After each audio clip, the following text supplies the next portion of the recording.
अच्छा, सो जो अस्सलाम वालेकुम, hopefully all of you are fine and doing well.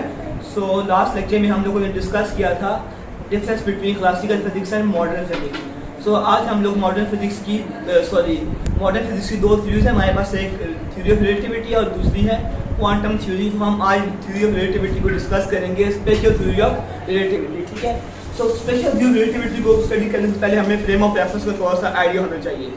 So frame of reference को हम डिफाइन करते हैं the three-dimensional Cartesian coordinate system through which we can describe position, momentum, velocity or any other physical quantity related to a body। आपके पास अगर कोई physical के पास कोई body है, ठीक है ना, उसकी कोई ना कोई पोजीशन होगी, उसकी कोई ना कोई वेलोसिटी होगी, तो हम उसको डिस्क्राइब करेंगे with respect to some frame. ठीक है ना, फॉर एग्जांपल अगर मेरे पास एक कमरा हो, if I have a room,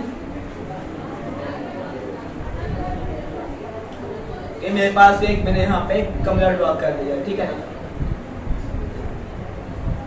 तो ये अपने पास इस कमरे का एक कॉर्नर को मैंने ले लिया अपना रेफरेंस, ये हो गया x, ये हो गया z और ये हो गया y। अगर यहाँ पे एक पार्टिकल है, ठीक है, p, तो मैंने इसकी पोजीशन को डिस्क्राइब करना है। इसकी पोजीशन क्या होगी, x, y, z and t क्या है, t को हम कहते हैं टाइम एक्सिस, ठीक है ना। सबके पास ये क्या है, एक फ्रेम ऑफ रेफरेंस है, ये कमरा, ठीक है ना। अब अगर आप एक कार में हो तो वो कार भी एक फ्रेम ऑफ रेफरेंस है, बिकॉज आप जो भी मेजरमेंट करोगे आप उस कार के रिस्पेक्ट करोगे, ठीक है। अब जो सेकंड चीज है वो क्या आपके पास, वो है इवेंट। इवेंट क्या होता है, इवेंट होता है किसी भी काम का होना। फॉर एग्जांपल मेरे पास ये एक मार्कर है मेरे हाथ में, मैं इस मार्कर को ऊपर फेंकता हूँ, ये वापस आके मेरे हाथ में गिरा, तो मार्कर मेरे हाथ से ऊपर तक गया, एक इवेंट ये, और दोबारा ऊपर से ये नीचे तक आया, क्या हो गया, दो इवेंट हुए, ठीक है। अब टाइम इंटरवल क्या है, टाइम इंटरवल आपके पास ये होता है कि किसी भी इवेंट के अंदर जो हमें टाइम लगता है उसको हम कहते हैं टाइम इंटरवल। फॉर एग्जांपल मेरे पास एक पार्टिकल है, ठीक है, मैंने इसको ऊपर फेंका, इसने एज डिस्टेंस कवर किया, ठीक है ना, ये एक इवेंट है, इसने एज डिस्टेंस कवर किया। मैं कहता हूँ कि इस एज डिस्टेंस कवर करने को उसके लिए उसने टी टाइम रिक्वायर्ड है, तो ये टी क्या है, टी हम कहते हैं टाइम इंटरवल। अब टी दोबारा वापस आता है, अगेन ये एज डिस्टेंस कवर करता है, तो ये भी अगेन मैं कहता हूँ कि इसको ऊपर से नीचे आने तक जो टाइम लगता है वो भी क्या है, वो भी टी है, ठीक है, टी प्राइम है। सॉरी, आपके पास ये क्या है, टाइम इंटरवल और इवेंट। होपफुली आपको ये समझ आ गया होगा। हम नेक्स्ट मूव ऑन करते हैं, स्पेशल थ्योरी ऑफ रिलेटिविटी के पोस्टुलेट्स क्या हैं। तो फर्स्ट पोस्टुलेट ये है, इसको रेस करते हैं और यहाँ पे हम लिखते हैं स्पेशल थ्योरी ऑफ रिलेटिविटी। मैं इसको डिनोट करूँगा SPR से, ठीक है ना, स्पेशल थ्योरी ऑफ रिलेटिविटी। इसका फर्स्ट पोस्टुलेट है ये law of physics are same in all inertial frame of reference. अब इनर्शियल फ्रेम ऑफ रेफरेंस क्या होता है, एक ऐसा फ्रेम ऑफ रेफरेंस या तो वो रेस्ट पे हो या फिर वो यूनिफॉर्म वेलोसिटी से मूव कर रहा हो। हम इसको स्पेशल थ्योरी इसलिए कहते हैं क्योंकि आपके पास ये सिर्फ और सिर्फ इनर्शियल फ्रेम के लिए एप्लीकेबल है। अब इनर्शियल फ्रेम क्या है, या जैसे हम एक कमरे के अंदर और ये कमरा रेस्ट में है हमारे रिस्पेक्ट, ठीक है ना। सो ये क्या है, फ्रेम ऑफ रेफरेंस है। अगर हम एक जहाज में बैठे हैं, ठीक है, और वो जहाज कांस्टेंट स्पीड से मूव कर रहा है, प्लेन कांस्टेंट स्पीड से मूव कर रहा है, तो वो भी क्या है, इनर्शियल फ्रेम ऑफ रेफरेंस। हम एक कार में बैठे हैं, तो वो भी क्या है, constant frame of inertial frame of reference है, ठीक है ना, इनर्शियल फ्रेम ऑफ रेफरेंस है। ऐसा फ्रेम ऑफ रेफरेंस जिसकी एक्सेलरेशन क्या हो, जीरो हो, तो उसको हम कहते हैं इनर्शियल फ्रेम ऑफ रेफरेंस, ठीक है ना। एक्सेलरेशन जीरो होने का मतलब क्या है, कि आपके पास एक्सेलरेशन जीरो है, मतलब dv/dt जीरो है, तो मतलब क्या होगा, चेंज इन वेलोसिटी जीरो है, मीन वेलोसिटी क्या है, कांस्टेंट है उस बॉडी की। तो ऐसा फ्रेम ऑफ रेफरेंस को हम कहते हैं इनर्शियल फ्रेम ऑफ रेफरेंस। तो फिर पास थ्योरी ऑफ, अरे हम बता दूं रिलेटिविटी होती क्या है। रिलेटिविटी होती है किसी भी चीज को देखना with respect to some other thing, जहाँ पे हम वर्ड यूज करते हैं विद रिस्पेक्ट टू समथिंग, तो वहाँ पे क्या आएगा, रिलेटिविटी होगी वहाँ पे। फॉर एग्जांपल मैं कहता हूँ कि मैं उससे 5 साल बड़ा हूँ, मेरी उम्र उससे 5 साल बड़ी, मीन्स कि मैं अपना फ्रेम अपने आप को कंपेयर कर रहा हूँ उसके साथ, किसी और के साथ कंपेयर कर रहा हूँ, तो ये क्या रिलेट कर रहा हूँ मैं एक बंदे को दूसरे बंदे के साथ, से कहते हैं हम रिलेटिविटी, ठीक है ना। फॉर एग्जांपल मेरे पास दो फ्रेम ऑफ रेफरेंस हैं, एक ये वाला, ठीक है ना, ये इसका ओरिजिन है, ये y एक्सिस, ये x एक्सिस, ये z एक्सिस, इसका नाम मैंने रख दिया S फ्रेम। समझ लो कि आपके पास एक प्लेटफॉर्म है, ठीक है, उस प्लेटफॉर्म पे एक बंदा खड़ा है, ये पॉइंट ओ पे वो बंदा खड़ा हुआ है, और एक बंदा है वो ट्रेन के अंदर खड़ा हुआ है, ठीक है ना, और वो ट्रेन इस प्लेटफॉर्म से थोड़ा सा डिस्टेंस आगे है, ठीक है।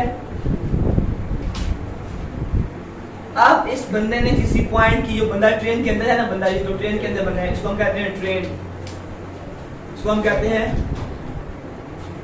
प्लेटफॉर्म। ये जो बंदा ट्रेन के अंदर है, ट्रेन के अंदर ये कहता है चले। तो आपके पास स्टार्ट, तो आपके पास इस पार्टिकल की पोजीशन मैं डिस्क्राइब करूंगा, ठीक है। फ्रॉम ट्रेन, जो बंदा ट्रेन के अंदर है वो इस पार्टिकल की पोजीशन बताता है P, X, Y, Z और T, ठीक है। और जो बंदा बाहर खड़ा प्लेटफॉर्म से वो बताता है इस पार्टिकल की पोजीशन को P prime, X prime, Y prime, Z prime और ये T। मैंने यहाँ पे T क्यों लिखा? क्योंकि according to classical mechanics time एक यूनिवर्सल कांस्टेंट है, लेकिन जब स्पेशल थ्योरी ऑफ रिलेटिविटी आई तो उसने इस चीज को गलत साबित कर दिया कि टाइम मोशन पे डिपेंडेंट है, टाइम किस पे डिपेंड करता है, मोशन पे डिपेंड करता है ऑब्जेक्ट की, ठीक है। तो टाइम कांस्टेंट नहीं है बल्कि टाइम क्या है, फ्रेम ऑफ रेफरेंस पे डिपेंड करता है। ये क्लियरली और न्यूटन की रिलेटिविटी का एक फॉल्ट करके उन्होंने टाइम को कांस्टेंट कहा था। आपके पास क्लासिकल थ्योरी एक जगह और फेल हो गई थी, वो इलेक्ट्रोमैग्नेटिज्म को एक्सप्लेन करने में पूरी तरह से नाकाम हो गई थी। फॉर एग्जांपल मैं आपको एक एग्जांपल से एक्सप्लेन करता हूं वो कैसे नाकाम हुई थी, होपफुली आपको समझ आ गया होगा। अच्छा, सो उसके बाद आपके पास अगर एक कार हो, अगर एक कार हो और वो कार मूव कर रही है विद सम वेलोसिटी v, तो इस कार के ऊपर एक लाइट है, इस लाइट में से एक फोटॉन निकलता है जिसकी स्पीड कितनी है c। So according to classical relativity, जो बंदा बाहर है जहां खड़ा है इसको ऑब्जर्व कर रहा है, उसके अकॉर्डिंग अगर हम क्लासिकल थ्योरी ऑफ रिलेटिविटी को देखें तो उसके अकॉर्डिंग इस बंदे को जो इस फोटॉन की स्पीड मिलेगी वो क्या मिलेगी, वो मिलेगी c प्लस v, जो कि c से बड़ा है। और ये क्या है, ये कंप्लीटली रॉन्ग है, ऐसा पॉसिबल ही नहीं है, ठीक है ना। इंशाल्लाह इस पे भी लेक्चर बनाऊंगा ऐसा पॉसिबल क्यों नहीं है, इस पे बहुत डिटेल का लेक्चर आएगा, सो मैं इसको अभी डिस्कस नहीं कर रहा। तो ऐसा पॉसिबल नहीं है, कोई भी चीज स्पीड ऑफ लाइट से ज्यादा स्पीड से मूव ही नहीं कर सकती। तो यहाँ पे classical theory of relativity fail होगी, ठीक है। सो हम बात कर रहे हैं स्पेशल थ्योरी ऑफ रिलेटिविटी की। तो फर्स्ट पोस्टुलेट क्या है कि law of physics are same in all inertia frame of reference. ये तमाम इनर्शिया फ्रेम ऑफ रेफरेंस में लॉ ऑफ फिजिक्स सेम है। फॉर एग्जांपल मैं यहाँ पे इस कमरे में एक एक्सपेरिमेंट करता हूँ, ठीक है ना। मैंने उस एक्सपेरिमेंट में क्या किया कि मैंने एक्सपेरिमेंट में एक चीज की लेंथ नापी और मैंने एक बॉल को फेंका, ठीक है ना, बॉल को फेंका तो बॉल का मैंने टाइम मेजर किया, तो उस बॉल ने 5 मीटर डिस्टेंस कवर किया 2 सेकंड में, 5 मीटर डिस्टेंस कवर किया उसने 2 सेकंड में। अब मैंने यही एक्सपेरिमेंट किया एक दूसरे कार के अंदर जो कि कांस्टेंट स्पीड से मूव कर रही है। हम इनर्शिया फ्रेम की बात करें तो इनर्शिया फ्रेम हमेशा कांस्टेंट स्पीड से होता है। सो कार किस स्पीड से मूव कर रही है, कांस्टेंट स्पीड से मूव कर रही है। तो उस कार के अंदर यही एक्सपेरिमेंट एक और बंदा करता है तो उसको टाइम भी कितना मिलेगा, 2 सेकंड ही उसको भी टाइम मिलेगा जितना मुझे मिला है, ठीक है। लेकिन अगर मैं उसकी इमोशन को इग्नोर करूंगा कि मुझे 2 सेकंड टाइम नहीं मिलेगा, व्हाई? बिकॉज़ मैं अपने फ्रेम से दूसरे के फ्रेम पे ऑब्जर्वेशन ले रहा हूं, तो वो गलत है। अगर वो अपने फ्रेम के अंदर रह के ऑब्जर्वेशन करेगा तो उसको टाइम सेम मिलेगा, ठीक हो गया ना। सो के पास law of physics are same in all inertia frame of reference. और एक और बात यह है कि इसकी बहुत खूबसूरती है इसकी, वो ये है कि आपके पास you can not measure the motion of a body within an inertia frame of reference, कि आप इनर्शिया फ्रेम ऑफ रेफरेंस की मोशन को उस रेफरेंस के अंदर रह के नहीं मेजर कर सकते। मींस कि आपकी अर्थ है, अर्थ भी तो मूव कर रही है लेकिन आप अर्थ की मोशन को ऑब्जर्व नहीं कर सकते जब तक आप स्पेस में ना जाओ। तो अर्थ क्या है, इनर्शिया फ्रेम ऑफ रेफरेंस जो कि कांस्टेंट स्पीड से मूव कर रहा है, मूव तो नहीं कर रहा है लेकिन हम उसको नहीं कहते हैं कि वो मूव कर रहा है, ठीक है ना, एट लो लेवल, ठीक है। सो आप अर्थ की मोशन को ऑब्जर्व कर सकते हो, नहीं आपको लगता है कि अर्थ जैसे हम रेस्ट में है, ठीक है ना, तो आप किसी भी इनर्शिया फ्रेम ऑफ रेफरेंस के अंदर रह के उसकी मोशन को ऑब्जर्व नहीं कर सकते।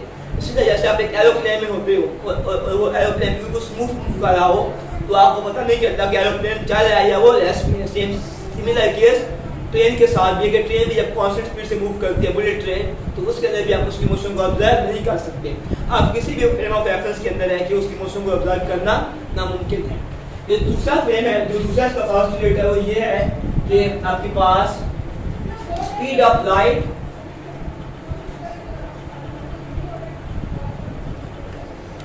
is a universal constant.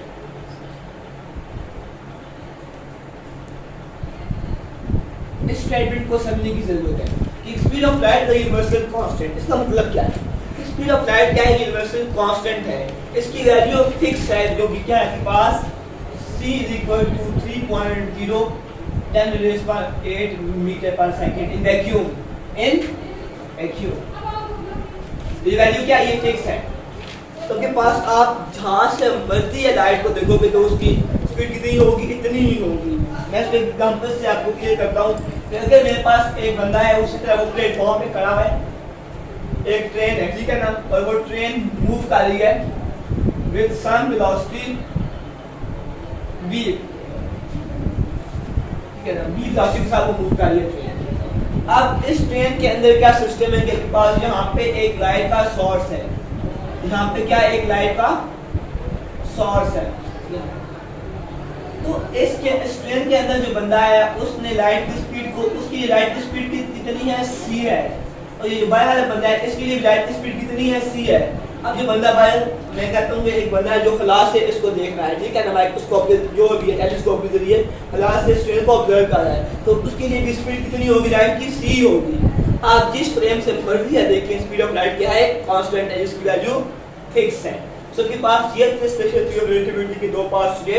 इंशाल्लाह नेक्स्ट लेक्चर में हम लोग डिस्कस करेंगे टाइम डायलेशन को, इंशाल्लाह हम डिटेल से डिस्कस करेंगे। ये आपके पास स्पेशल थ्योरी ऑफ रिलेटिविटी की बहुत ही इंपॉर्टेंट एप्लीकेशन है। फिर उसके बाद इंशाल्लाह हम आएंगे ट्विन पैराडॉक्स पे। ट्विन पैराडॉक्स बहुत एक इंपॉर्टेंट पैराडॉक्स है और ये बहुत इंटरेस्टिंग चीज़ है, ठीक है। सो होपफुली आप उसको बहुत ज़्यादा एंजॉय करेंगे, ठीक है ना। सो आज का लेक्चर यहाँ पे खत्म होता है। Thank you very much. अगर आपको कोई चीज़ क्लियर ना हो तो you can ask me in my WhatsApp group, जो हमारा ग्रुप है इंस्टीट्यूशन में, उसमें आप मेरे से पूछ सकते हैं, ठीक है। उसके बाद मैंने आपको कहा ये था कि मैं आपको नोट्स प्रोवाइड कर दूंगा। इंशाल्लाह आपको नोट्स आपके वक्त पे प्रोवाइड हो जाएंगे। Thank you very much. अल्लाह हाफिज़।